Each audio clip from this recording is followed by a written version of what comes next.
Coba bayangin deh, kalian mahasiswa, uang bulanan pas-pasan, terus nemu kosan yang harganya murah banget, kayak mimpi. Tapi, gimana kalau mimpi indah itu pelan-pelan berubah jadi teror yang gak ada habisnya? Ini bukan cerita fiksi loh.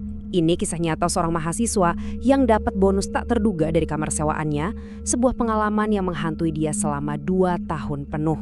Oke, kita mulai dari angka ini, Rp200.000. Untuk ukuran Semarang di tahun 2011, harga segini buat kos sebulan, udah plus listrik dan air, itu kedengarannya mustahil. Terlalu bagus untuk jadi kenyataan. Dan benar aja, di balik harga yang super miring ini, ada bonus yang gak akan pernah kalian temuin di iklan manapun. Kenalin, namanya Ojan, mahasiswa teknik elektro. Kalian yang pernah jadi anak rantau pasti paham banget lah kondisi dompet yang seringnya lebih tipis dari diktat kuliah. Nah, saat uang kontrakan udah menipis, Ojan dan teman-temannya ini udah di titik genting. Pilihannya cuma 2, nyerah dan pulang kampung atau cari tempat tinggal paling murah yang bisa mereka temukan, apapun kondisinya. Pencarian mereka yang hampir putus asa itu akhirnya berhenti di sebuah bangunan tua bentuknya U. Coba bayangin suasananya, catnya udah banyak yang ngelupas, ada halaman di tengah yang sepi, terus lantainya itu ubin kuning kusam yang kayaknya nyimpan ribuan jejak langka dari masa lalu. Auranya aja udah berat, tapi harganya itu loh, bikin gak bisa nolak. Mereka gak sadar, satu langkah masuk ke kosan itu adalah awal dari teror panjang. Anehnya tuh gak nunggu lama, tepat di hari pertama mereka pindah, kamar mandi umum jadi panggung pertamanya. Jadi temennya Ojan, si Ovi, ini sebel banget sama lampu kamar mandi yang kuning remang-remang. Bikin suasana makin serem kan? Inisiatiflah dia ganti pakai bohlam putih yang terang benderang. Baru dipasang dan duar, bohlamnya meledak. Dia pikir mungkin korslet, coba lagi pasang bohlam baru. Dan duar, meledak lagi, seakan-akan ada sesuatu yang gak suka tempat itu jadi terang. Nah, disinilah kejanggalan yang sesungguhnya muncul. Tiba-tiba ibu kos datang dan dengan muka datarnya dia bilang, "Jangan mas, jangan diganti, biarin kuning aja karena bapak yang minta." Coba perhatiin deh, dia bilangnya bapak, bukan suami saya atau bapak kos. Siapa bapak ini? Waktu itu mereka cuma ngerasa aneh aja. Tapi kata-kata itu ternyata jadi kunci dari semua misteri yang ada. Malam pun datang. Bawa hawa yang entah kenapa lebih dingin dari biasanya. Giliran Ojan yang kebelet dan harus ke kamar mandi itu. Jujur aja dia udah sedikit was-was gara-gara insiden bohlam tadi siang. Dia nggak tahu di ujung lorong yang remang-remang itu pertemuan pertamanya dengan penghuni lain udah menungguinya. Di lorong itu Ojan ngelihat seorang cewek. Awalnya dia lega, mungkin anaknya ibu kos. Tapi ada yang janggal. Cewek ini pakai gaun putih tipis dan seluruh badannya basah kuyup, kayak baru aja nyemplung ke sumur. Air netes-netes dari rambut dan bajunya bikin lantai jadi becek. Jantung Ojan mulai deg-degan. Lalu, cewek itu pelan-pelan noleh ke arah dia. Dan inilah detail yang bikin darah Ojan serasa beku. Matanya, itu bukan mata manusia biasa. Di antara bagian putih dan hitam bola matanya, ada lingkaran biru yang nyala remang-remang di gelapnya lorong. Gak wajar, gak mungkin. Pas kesadaran itu ngehantam Ojan, dalam sekejap mata, sosok itu hilang. Lenyap begitu aja. Ternyata, pertemuan sama si cewek mata biru itu baru salam kenalnya aja. Dia cuma satu dari sekian banyak penghuni tak kasat mata di kosan itu. Malam-malam berikutnya bakal mengungkap teror yang lebih personal dan jauh lebih dekat. Tiap malam selalu di jam yang sama, sekitar jam 11 lewat. Pas kosan udah sunyi senyap, suara itu pasti datang. Polanya selalu sama, suara seretan yang berat, kayak ada orang lagi nyeret benda besar di lantai ubin. Suara yang bikin kamu auto nahan napas di balik selimut. Srek, srek, srek. Suara itu ngerayap, ngelewatin pintu kamarnya Ojan. Dia cuma bisa diam kaku di kasur, matanya melotot ke celah bawah pintu. Nungguin, berharap ada bayangan kaki yang lewat. Tapi gak pernah ada. Cuma suaranya aja yang pelan-pelan menjauh, terus hilang di ujung koridor yang gelap. Dan ini bukan cuma kejadian sekali 2 kali. Ini berlangsung selama 2 tahun. Coba bayangin, kamu lagi mandi, tiba-tiba ada tangan pucat muncul dari dalam bak mandi yang kosong. Atau pas buka pintu kamar mandi, ngelihat anak kecil pucat tanpa baju, duduk mojok sambil natap kosong ke dinding. Ini bukan lagi kejutan, tapi udah jadi rutinitas horor yang harus mereka hadapi. Di tengah semua teror itu, Ojan punya satu benteng pertahanan, satu keyakinan. Kamarnya adalah zona aman. Apapun yang gentayangan di lorong atau kamar mandi, mereka nggak akan bisa masuk kamarnya. Itu satu-satunya tempat dia bisa ngerasa aman. Sayangnya, keyakinan itu bakal hancur lebur malam itu juga. Suatu malam, sekitar jam 2 pagi, Ojan kebangun. Matanya masih keriap-keriap, tapi dia ngerasa ada yang aneh. Kasurnya terasa lebih berat. Ada beban lain di kasurnya. Di sebelahnya, sosok besar lagi tidur membelakangi dia. Udara di kamar jadi dingin banget. Dan ini bukan mimpi, ini terlalu nyata.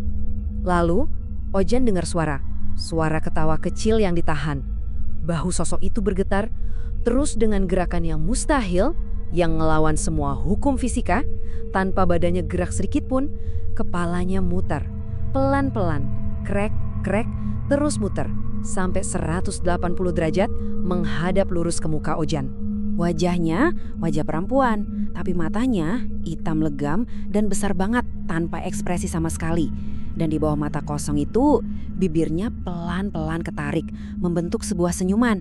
Bukan senyum biasa, tapi senyum yang saking lebarnya, kayak mau robek sampai ke telinga. Ojan gak bisa gerak, gak bisa teriak, cuma bisa natap horor itu. Tanpa ngelepasin tatapan dan senyum mengerikannya, badan perempuan itu bangkit. Dia ngambang sebentar di atas Ojan, terus melesat ke belakang, dan wush, nembus jendela kaca yang ketutup rapat tanpa ada suara pecah sama sekali. Hilang. Ojan ditinggal sendirian di kamarnya yang dingin, basah kuyup sama keringat, dan benteng pertahanan terakhirnya hancur selamanya. Jadi pertanyaannya, kok bisa satu tempat jadi seangker itu? Apa ini cuma kebetulan?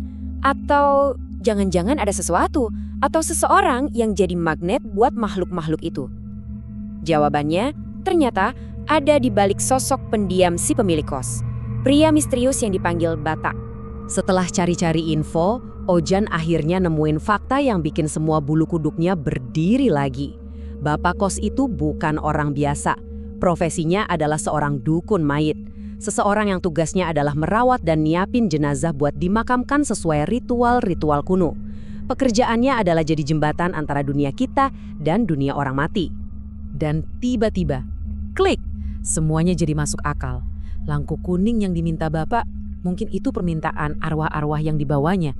Suara seretan tiap malam, ternyata itu hantu anak kecil yang ngikutin dia. Kenapa banyak banget penghuni di situ? Ya karena mereka semua nyangkut sama pekerjaan si dukun mayit. Kosan itu bukan cuma tempat tinggal mahasiswa, tapi juga semacam tempat transit. Oke, setelah dengar semua ini, saya yakin banget ada satu pertanyaan besar yang dari tadi ngeganjel di pikiran kita semua. Pertanyaan yang paling logis dan paling manusiawi. Kenapa ya ampun, kenapa Ojan dan teman-temannya betah tinggal di neraka itu selama 2 tahun penuh? Jawabannya, ternyata jauh lebih sederhana dan lebih miris dari yang kita bayangkan.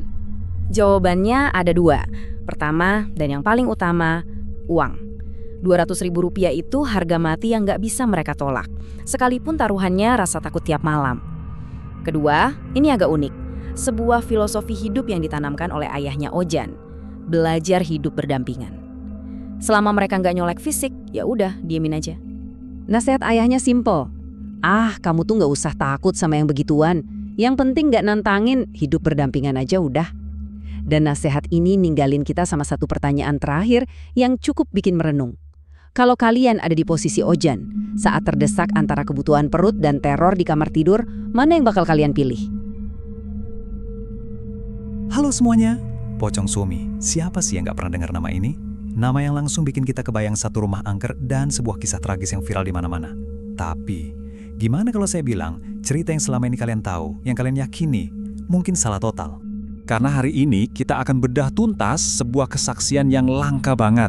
Sebuah kesaksian yang bukan cuma beda, tapi benar-benar memutarbalikkan 180 derajat legenda Pocong Sumi yang kita kenal.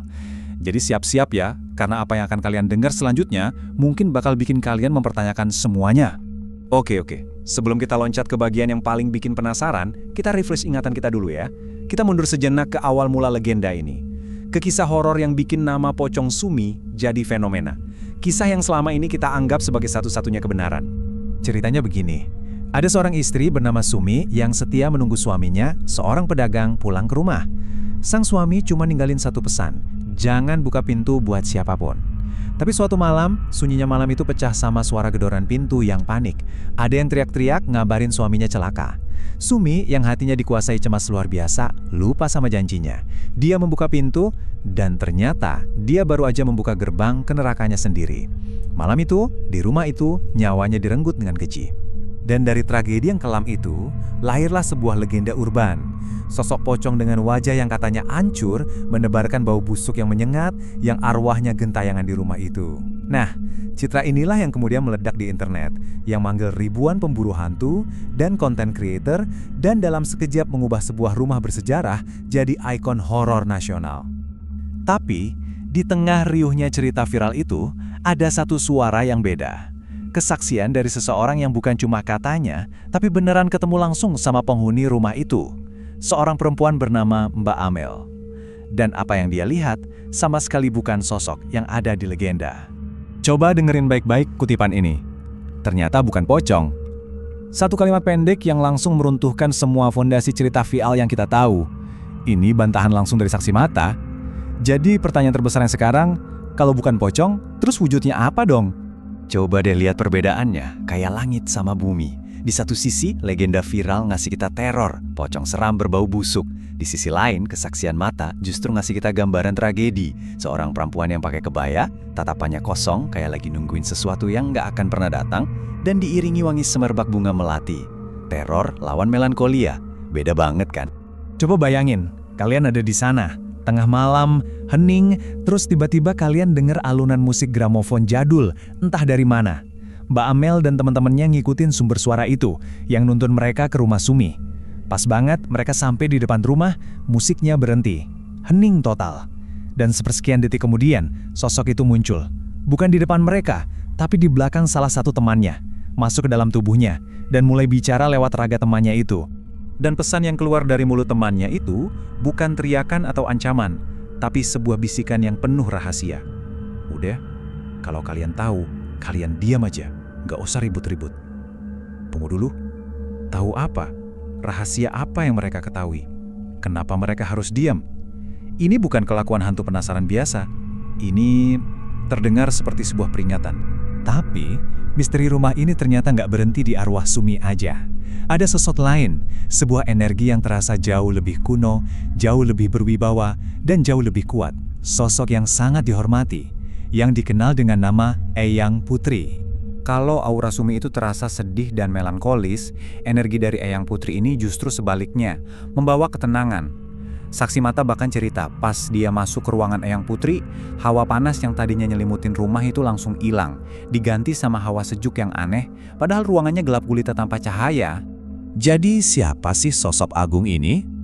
Eyang Putri digambarkan sebagai seorang wanita sepuh yang anggun banget, posturnya tegap, pakai kebaya rapi, dan sanggul besar. Tapi bukan penampilannya yang bikin kaget, melainkan energinya. Begitu positif dan hangat, sampai saksi mata merasa kayak lagi dipeluk sama neneknya yang udah lama gak ketemu. Dan dia gak bisa nahan air mata haru. Dan latar belakangnya ini menjelaskan semuanya. Eyang Putri ternyata adalah seorang penari keraton dan juga seorang sinden, yaitu penyanyi solo dalam orkestra gamelan Jawa. Ini menempatkan beliau dalam sebuah konteks budaya yang sangat luhur, sebuah warisan seni yang jauh banget dari citra horor yang selama ini nempel di rumahnya. Nah, kalau pesan Sumi tadi kan sebuah peringatan yang misterius ya. Pesan dari Eyang Putri ini justru sebuah wejangan yang tulus. Benar-benar kayak nasihat seorang ibu atau nenek ke anaknya. Untuk jadi kuat, terutama hati seorang perempuan. Dan untuk selalu menjaga diri baik-baik. Ini bukan energi yang menakuti, tapi energi yang merangkul dan melindungi. Oke, jadi sekarang kita punya dua kepingan puzzle yang sangat jelas. Arwah Sumi yang penuh duka, dan arwah Eyang Putri yang penuh kebijaksanaan. Tapi ini malah menciptakan satu lubang besar dalam cerita. Satu pertanyaan yang paling penting. Dan inilah pertanyaan intinya, kalau Sumi itu wujudnya perempuan berkebaya dan Eyang Putri adalah sosok yang bijaksana, lalu dari mana datangnya cerita pocong itu? Siapa sebenarnya pocong Sumi yang viral itu? Jawabannya bakal bikin kalian kaget. Disinilah semuanya terungkap. Ternyata memang ada pocong di rumah itu. Tapi Dia bukan Sumi, dia adalah arwah iseng dari seorang pemuda 19 tahun bernama Roni yang meninggal karena kecelakaan. Sifatnya jahil banget, suka usil, beda total sama Sumi yang cuma sedih dan berharap dikirimi doa. Dan ini dia pengakuan yang mengubah segalanya. Arwah Roni ini sendiri yang ngaku kalau dia sengaja memakai nama Sumi, tujuannya cuma satu, biar orang-orang pada takut. Kisah tragis Sumi dieksploitasi sama arwah iseng ini buat menciptakan teror. Legenda viral pocong Sumi ternyata dibangun di atas kebohongan. Ironis banget. Dan yang paling tragis dari semua ini adalah sejarah agung yang terkubur. Jauh sebelum dikenal sebagai Rumah Pocong Sumi, tempat ini adalah saksi bisu sejarah panjang bangsa kita. Dari era Kerajaan Mataram, rumah bagi seorang seniman keraton. Dibangun dengan gaya Indis di era Belanda, sampai pernah jadi kediaman Menteri Agama pertama Republik Indonesia. Semua sejarah yang luar biasa kaya itu terkubur dalam-dalam oleh satu cerita hantu yang bahkan gak nyata. Dan ini membawa kita ke sebuah perenungan terakhir. Kisah pocong Sumi ini adalah bukti nyata betapa gampangnya sebuah sensasi viral menelan kebenaran. Ini harusnya bikin kita bertanya pada diri sendiri, berapa banyak lagi sejarah nyata, kisah manusia yang sesungguhnya yang udah hilang dan dilupakan, hanya karena kita lebih suka cerita horor yang sensasional? Sebuah pemikiran untuk kita renungkan bersama. Pernah kebayang nggak, ada sumpah yang kekuatannya terus berlanjut bahkan setelah kematian? Atau sebuah dendam yang begitu membara sampai menolak dikubur bersama jasadnya. Nah, inilah kisah yang akan kita bahas. Kisah tentang seorang wanita yang nama baiknya hancur karena fitnah dan untuk membuktikan kebenarannya, ia rela mengikat janji dengan maut. Sebuah janji yang pada akhirnya mengubahnya menjadi arwah pendendam yang menuntut keadilan dengan caranya sendiri. Oke, jadi cerita Mbah Suti ini akan kita bedah dalam 4 bagian ya. Kita mulai dari sumpah sakral yang jadi awal mula semuanya. Lalu kita masuk ke 3 malam penuh teror yang nggak kebayang ngerinya.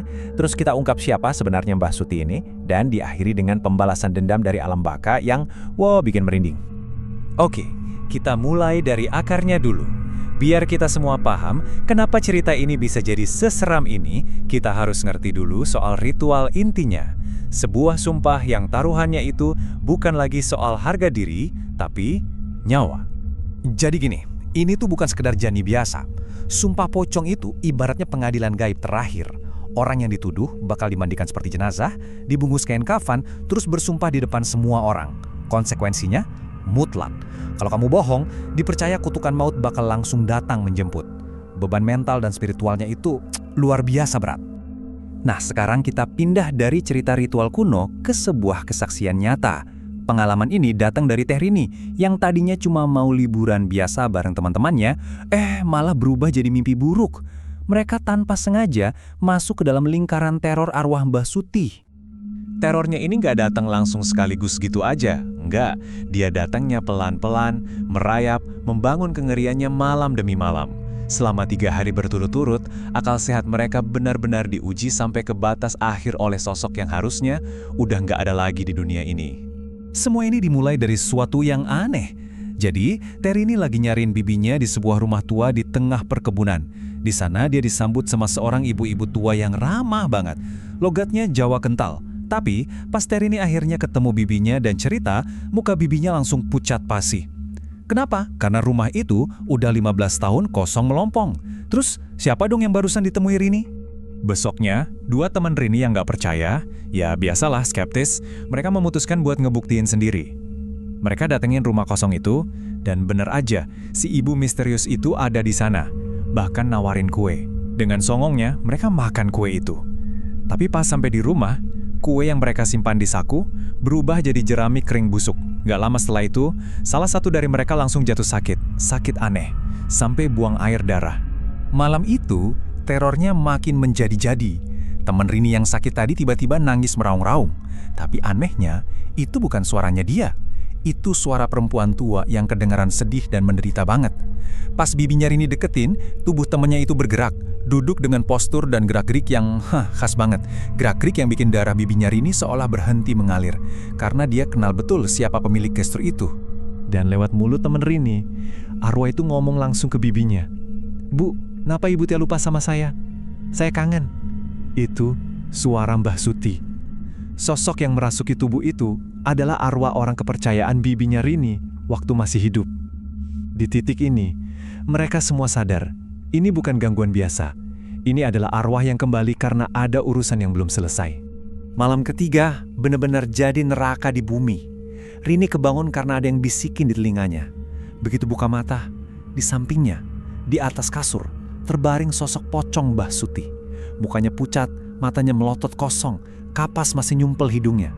Rini bisa ngerasain dinginnya mayat yang nusuk sampai ke tulang.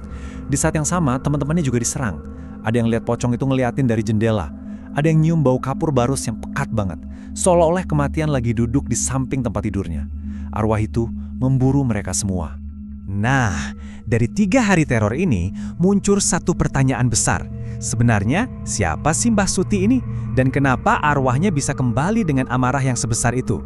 Disinilah kisah horor ini pelan-pelan berubah jadi sebuah tragedi yang luar biasa menyedihkan. Jauh sebelum dikenal sebagai arwah pendendam, Mbah Suti ini adalah simbol kesuksesan. Dia seorang perantau yang sukses banget ngebangun bisnisnya dari nol sampai jadi kaya raya. Orangnya terkenal cantik, baik hati, dan pekerja keras. Hidupnya itu cuma buat kerja, buat menghidupi keluarganya di kampung. Saking fokusnya, setiap ada laki-laki yang deketin, selalu dia tolak. Tapi ya gitu, kesuksesan seseorang seringkali menimbulkan iri dengki. Para pesaingnya mulai nyebarin fitnah keji. Katanya Mbah Suti kaya karena pesugihan melihara tuyul. Padahal rahasia suksesnya itu sederhana banget dan cerdas. Dia ambil untung sedikit, tapi bikin pelanggannya setia seumur hidup. Sebuah strategi bisnis brilian yang malah dipelintir jadi tuduhan ilmu hitam. Sebelum fitnah itu membunuh nama baiknya, Mbah Suti ternyata udah diserang duluan secara gaib. Kiriman-kiriman aneh mulai meneror hidupnya. Dia sering lihat bayangan hitam, nemuin belatung dan ular di kasurnya. Puncaknya, ada keranda terbang melayang di luar jendela kamarnya. Karena penasaran campur ngeri, dia buka keranda itu. Dan di dalamnya, ada pocong dengan wajahnya sendiri. Teror itu benar-benar dirancang buat menghancurkan mentalnya. Jiwanya hancur karena teror gaib, nama baiknya hancur karena fitnah warga. Mbah Suti akhirnya ada di posisi yang benar-benar terjepit. Dalam kondisi putus asa, dia akhirnya setuju sama tuntutan warga buat melakukan sumpah pocong. Cuma itu satu-satunya cara buat ngebuktiin kalau dia nggak bersalah. Sebuah keputusan tragis yang justru jadi tiket dia menuju kematian. Dan cuma butuh 2 hari. 2 hari setelah dia mengucapkan sumpah itu, Mbah Suti meninggal dunia. Bukan karena sumpahnya bohong, tapi karena jiwanya udah hancur lebur. Dia dibunuh perlahan-lahan oleh depresi, teror, dan rasa malu yang gak tertahankan. Tapi, kematian Mbah Suti itu bukan akhir dari cerita ini. Sama sekali bukan. Justru, ini adalah awal dari babak baru yang paling mengerikan. Babak pembalasan dendam dari dalam kubur. Momen ini kayak deklarasi perang dari alam baka. Pas acara tahlilan 7 harian kematiannya, di saat warga yang dulu mau fitnahnya lagi kumpul, tiba-tiba sosok pocong Mbah Suti berdiri tegak di ambang pintu. Nggak usah ditanya, semua yang ada di sana langsung menjerit ketakutan, lari tunggang langgang. Arwahnya telah kembali, dan kali ini dia datang buat menagih utang. Dan ini poin yang paling penting. Arwah Mbah Suti itu nggak meneror sembarangan. Dia cuma mendatangi satu persatu orang-orang yang jadi otaknya fitnah keji itu. Para penyebar gosip itu dihantui tanpa henti. Akibatnya, ada yang jadi gila, ada yang sakit aneh, dan beberapa mati dengan cara yang mengenaskan. Ini bukan lagi amukan acak, ini adalah eksekusi yang terencana. Nah, ini yang bikin bingung kan? Sumpah pocong udah membuktikan kalau Mbah Suti nggak bersalah. Tapi kalau dia bener, kenapa arwahnya nggak tenang? Kenapa dia malah jadi arwah penasaran yang begitu ganas? Jawabannya ternyata jauh lebih kelam dari yang kita duga. Dan ini disengaja. Dan inilah fakta yang paling bikin shock. Menurut kepercayaan, kalau tali pocong jenazah itu nggak dilepas pas dikubur, arwahnya bakal terperangkap di dunia, nggak bisa ke alam baka. Dan ternyata, waktu pemakaman Mbah Suti di kampungnya, keluarganya dengan sengaja membiarkan semua tali pocongnya tetap terikat. Jadi ini bukan kelalaian, ini adalah rencana. Keluarganya, yang pastinya hancur banget ngelihat Mbah Suti diperlakukan gak adil, mengambil sebuah keputusan yang mengerikan. Mereka sengaja mengubah arwah Mbah Suti jadi senjata pembalasan dendam. Mereka biarin dia gentayangan untuk memastikan setiap orang yang menyakitinya membayar lunas dengan penderitaan mereka sendiri. Sebuah tindakan yang lahir dari cinta sekaligus dendam yang paling dingin. Pada akhirnya, kisah Mbah Suti ini meninggalkan kita dengan sebuah pertanyaan besar yang menghantui. Kalau hidup seseorang udah dihancurkan oleh kebohongan dan hukum dunia nggak bisa berbuat apa-apa, apakah keadilan dari alam gaib bisa jadi jawaban? Dan di mana sebenarnya batas tipis antara menuntut keadilan dengan menjadi monster itu sendiri? Pertanyaan itu kayaknya bakal selamanya menggantung tanpa jawaban.